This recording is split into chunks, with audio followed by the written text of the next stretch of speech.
ఈరోజు మనం ఒక అత్యంత శక్తివంతమైన పవిత్రమైన పండుగ గురించి తెలుసుకోబోతున్నాం.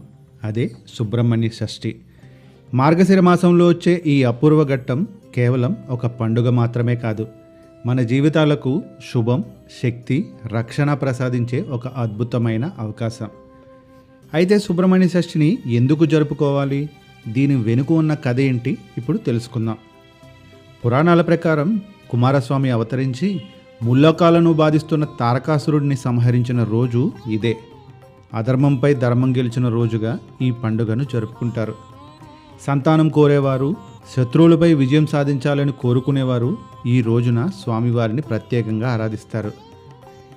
ఇక ఈ ఏడాది సుబ్రహ్మణ్య షష్ఠి నవంబర్ 26న జరుపుకుంటున్నాం.